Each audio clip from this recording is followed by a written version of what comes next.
Mukhang nagising na ang Malacanang. Mukhang naramdaman na ng Pangulo na kailangan na. Alam niyo kung bakit? Kung sinasabi ito, yung issue po ng second impeachment laban kay Sara Duterte.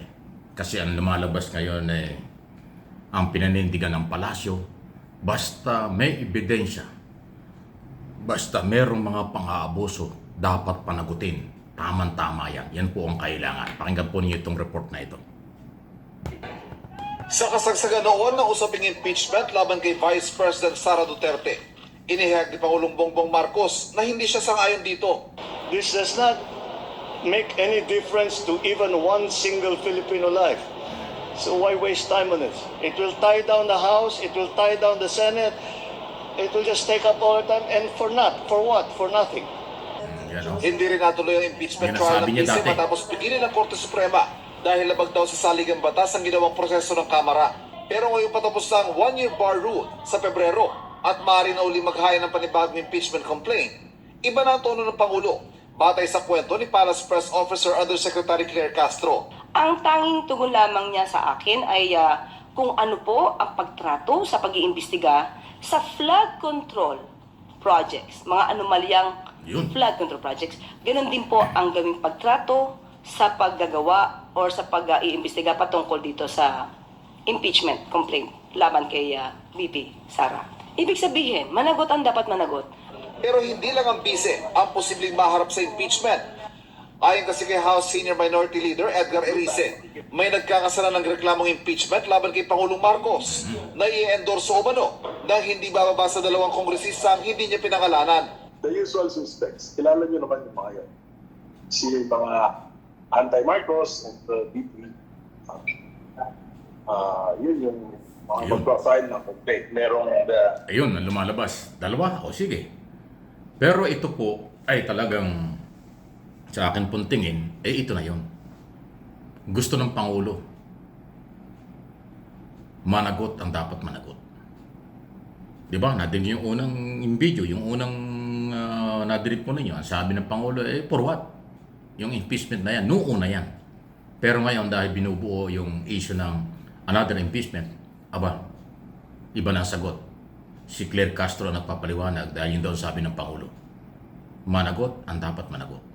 Ayun ang kailangan.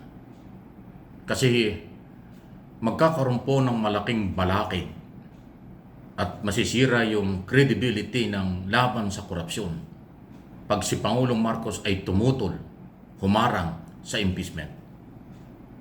Kasi ang Pangulo, nilalabanan niya ang grafting korupsyon sa gobyerno, especially sa flood control infrastructure program. Talagang seryoso ang laban. Ay ito hong issue kay Sara Duterte. Korupsyon din sa Confidential at Intelligence Fund at Department of Education. So, parte rin ng korupsyon. Ay bakit doon pinipigilan at hindi sang-ayon si Pangulong Marcos? Yan ay nung hindi pa niya pinapuputok yung iskandalo ng flood control scam. Nung paputukin niya itong isyong ito at pinaimbestigahan niya kahit sino imbestigahan, kasuhan mula noong July 28 sa SONA. Ngayon nagbago na. Kahit sino panagutin. At yan ang tama, Mr. President. Maraming Pilipino ang matutuwa dyan. Kasi consistent ka sa lahat ng laban. Laban sa scam, sa flood control, laban sa korupsyon, sa lahat ng ahensya ng gobyerno. Ang Office of the President, ang Office of the Vice President, at Office ng Department of Education, Office of the President din yan. Kasi isa lang ang presidente ng bansa. Hindi pwedeng yung mga taga-DPWS, congressman, senador lang, kontraktor lang ang panagutin sa korupsyon.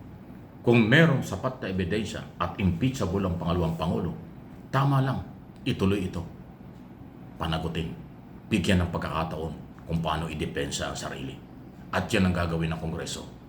Bubuin, dadaan sa Committee on Justice ang impeachment at doon bibigyan ng pagkakataon si Sara Duterte magpaliwanag laban sa akusasyon sa kanya. Pag hindi niya naipaliwanag at nakumbinsi ang Committee on Justice, i-refer ng Committee on Justice sa plenaryo for voting kung ilan ang magdedesisyon para i-transfer ang another article of impeachment. Ganon. Ngayon, kung meron ding impeachment laban kay Pangulo, eh di kung meron ebidensya, sige. Okay naman sa Malacanang yung isong yan. Hindi naman pwedeng pagtakpan. So kung pumapabor na at dapat pumabor ang Pangulo sa impeachment laban kay Sara, hindi naman hinaharangan ang nagpaplanong i-impeach din siya, o sige, dalawang impeachment na pag-uusapan. Mas maganda yan. Nakita natin kung sino ang ebidensya at kung saan aabot ang mga kasong ito. Yan pong impeachment ay sinasabi ng saligang batas. Hindi yan bawal. Ang nagsasabi lang ng bawal ay yung mga saradong isip, walang alam. Pero kung alam mo ang saligang batas, alam mo ang karapatan ng taong bayan, hindi ka tututol dyan. Ang tututol dito, kapanalig lang nila. Ang impeachment ay tamang proseso. Kung merong impeachment, kung merong ebidensya laban kay Sara, sige, tuloy-tuloy yan. Papanagutin. Kung meron kayong ebidensya laban kay Pangulo, bahala kayo, gawin nyo. Then Kongreso naman po ang dadaanan niya, at ang Senado. Ganun po yun. Pero ngayon, malinaw, doon sa sinasabi ng Malacanang, managot ang dapat managot. Yan ay admission ng pagsuporta na sa aking opinion at interpretation. Nagbago na ang Pangulo at yan ay kailangan. Hindi pwedeng selected, hindi pwedeng namimili lang o pinipili lang ang lalabanan sa korupsyon. Dapat lahat managot. No one is above the law. Ayan po ang ibig sabihin niya. Rule of law. May due process. So itong pahiwatig na ito ng Malacanang, ito po yung positibo na walang pinipili. Good for government, good for governance, good for business community, good para sa mga Pilipino. Walang kakampihan. Managot ang dapat managot. At magkaroon ng closure, magkaroon ng panagutan, at magkaroon din ng pagkakataong ipagtanggol nila ang kailang mga sarili. Ang Malacanang ay haharapin kung sila i-impeach. Dapat si Sara ganon din. Harapin din niya kung i-impeach siya. Ganon dapat. Ang tututol at magwawala tungkol sa kasong yan ay paglabag sa karapatan ng tao at karapatan ng saligang batas. Maganda itong sinasabi ng Malacanang. Haharapin nila kung merong impeachment. Ituloy yan at hindi nila haharangan.